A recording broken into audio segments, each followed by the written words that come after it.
Bah alors mon Kevin, on dévoile des informations comme ça sans crier gare, quand moi je ne suis pas disponible. Alors oui, ces informations, puisque ce sont des informations, ce sont des déclarations du patron de Marvel Studios, datent d'il y a quelques jours. En revanche, même si cela date d'il y a quelques jours, on est tout de même là, ensemble, pour en parler. Je suis très content de vous retrouver aujourd'hui pour une nouvelle vidéo en lien avec l'univers Marvel dans sa globalité. On va parler de ce qu'a dit Kevin Feige concernant l'avenir de Marvel Studios, parce qu'il a dévoilé pas moins de 3 choses assez intéressantes.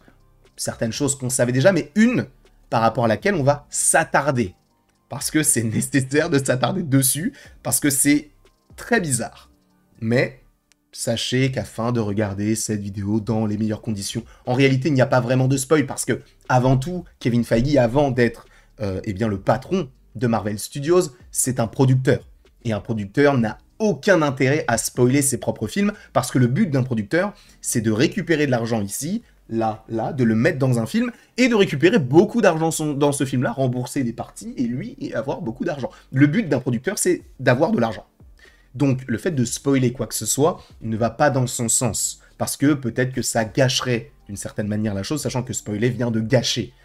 Bref, en tout cas, parlons de tout ça, et il n'y a pas vraiment de spoilers, ce sont des choses qu'on s'attend à voir. Par exemple, je ne vais pas vous dire que dans cette vidéo, il a dit que Moon Knight était, on va dire, dans World War Hulk.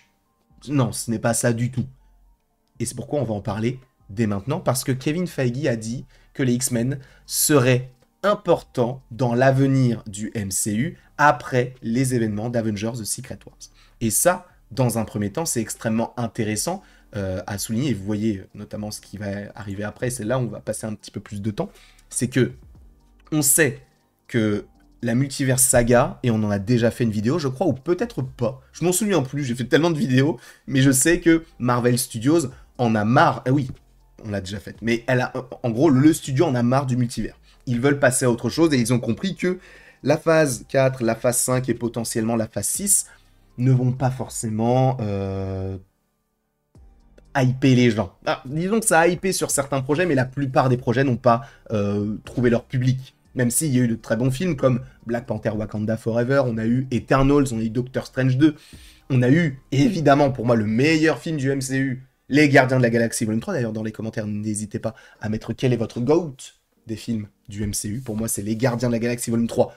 Aucun débat possible, mais dans cette multiverse saga, on a eu des films qui n'ont pas forcément trouvé preneur, et aussi des séries, évidemment, avec l'utilisation un petit peu, on va dire, complexe de Disney+. On espère que ça va aller avec le temps. En tout cas, c'est tout le mal que je leur souhaite.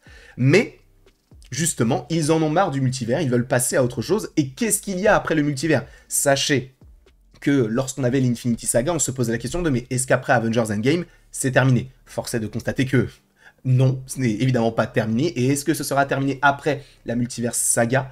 Non. Parce que oui, normalement, la Mutant Saga serait la suite de cette saga-là, d'accord? Donc sur le multivers. On serait sur la Mutant Saga. Je vous rappelle que Disney a racheté la Fox pour pas moins de 76 milliards de dollars. Et qu'est-ce que la Fox? Ça englobe Sony, ça englobe les X-Men, ça englobe les 4 Fantastiques, ça englobe évidemment les Simpsons ou encore Avatar. Bref, ils ont récupéré tout ça, et maintenant ça appartient à Disney. Ok. Et on sait qu'il fallait attendre un certain temps avant d'utiliser tel ou tel personnage, et c'est pourquoi aujourd'hui on a Deadpool et Wolverine, on a le professeur Xavier qui est revenu, on a eu le Fauve aussi qui est revenu, on aura plein d'autres personnages, notamment dans ce film-là qui est l'apothéose du multivers d'une certaine manière. Mais après ça, on va aller vers les mutants. Et c'est ça qui est intéressant, c'est que donc ils seront importants dans la suite des événements après Avengers The Secret Wars, ce qui signifie possiblement qu'on aura bel et bien des mutants dans ce film-là qui seront introduits via un film Avengers pour après arriver dans un autre projet solo. Et ça, en général, ça ne se fait pas. Dans le sens où ce n'est pas dans un film Avengers qu'on tease des personnages. Alors tu me diras, oui, mais dans la scène post-générique d'Infinity War, on a le teasing vers Captain Marvel. Oui, mais en même temps, c'est un objet, tu vois, on voit pas les personnages là, normalement, si on voit les personnages, ils vont prendre part au combat. Et ce qui signifierait que oui, ces personnages-là seront très importants par la suite dans les événements de la Mutant Saga. On sait de sources quasi sûres que l'un des antagonistes, là pour le coup, attention, spoiler, pourrait être Apocalypse. On saura véritablement ça un petit peu plus tard, d'ici quelques temps. De toute manière, ça va arriver dans quelques années. Et donc oui, il y aura la Mutant Saga.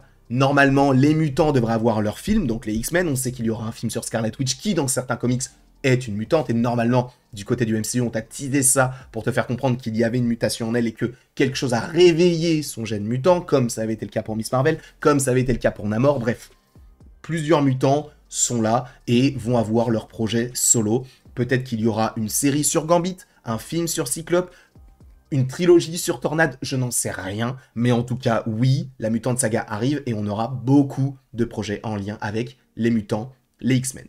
De plus, c'est là où je me pose des questions.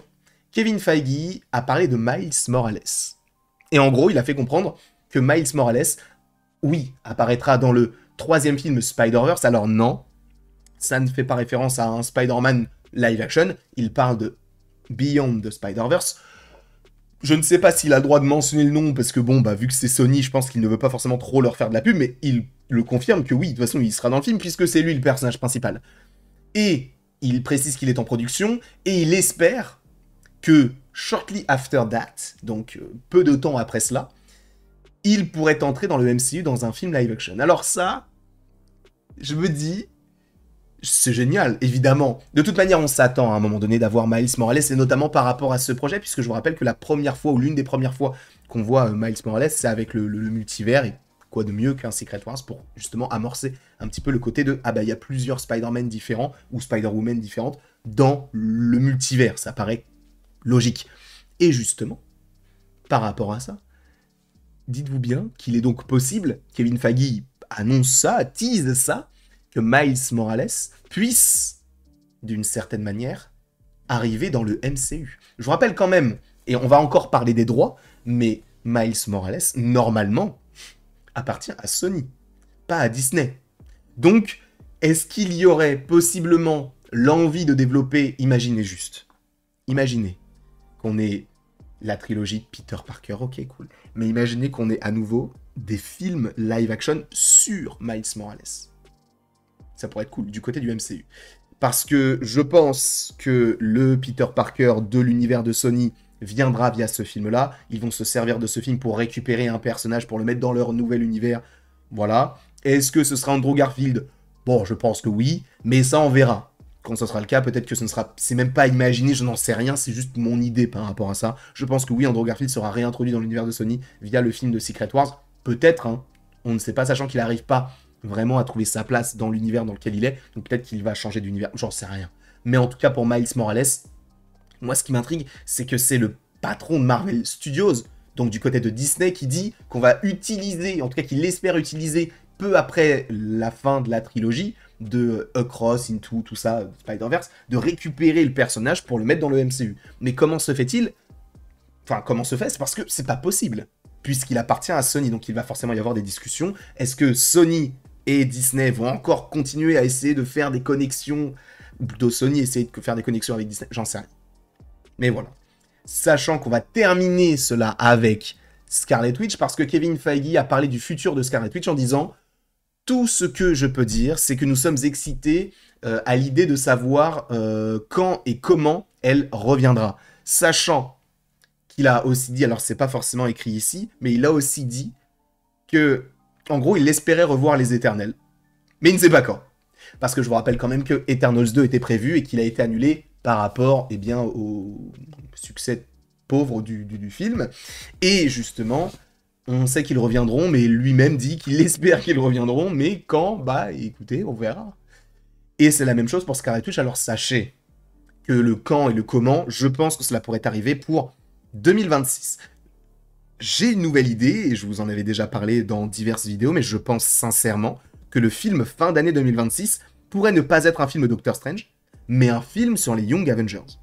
Et justement, qu'on parte sur la Children Crusade, donc de chercher quelqu'un qui puisse arrêter ce qui est en train de se dérouler actuellement. Donc, entre les deux films Avengers, puisqu'on aura Doomsday et donc le Battle World à la fin de ce film-là, supposément, qui mènerait à Secret Wars, mais entre-temps, on aurait Spider-Man 4, et peut-être qu'on aurait donc une équipe de jeunes enfants qui vont essayer de retrouver Wanda, parce que c'est la seule qui peut mettre un terme au règne de Doom et des maîtres du mal, supposément, s'ils sont aussi dans ce projet-là.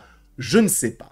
Mais c'est une possibilité que le film de 2026 soit les Young Avengers. De toute façon, sur Wanda, j'avais prévu de faire une vidéo sur l'avenir et de voir un peu jusqu'où elle pourrait aller, un petit peu comme on l'avait fait par rapport à Agatha et aussi par rapport à Billy Maximoff. En tout cas, je vous remercie beaucoup d'avoir été présent devant cette vidéo. N'hésitez pas à l'aimer, à la partager, à le commenter, à vous abonner. Bref, vous faites ce que vous voulez. Je vais appuyer sur le Stream Deck avec mon menton pour changer de scène. En tout cas, je vous remercie beaucoup. Je vais pas tricher, je vais pas cliquer là. C'est juste avec mon menton ou avec mon nez, tiens. La bise et à la prochaine pour la prochaine. Et je suis très content d'avoir pu vous proposer cette petite vidéo. J'espère que vous avez passé un bon moment en ma compagnie parce que pour moi, c'était vraiment un moment succulent. Je vous fais des bisous et il ne me reste donc plus qu'à vous dire à la prochaine pour la prochaine.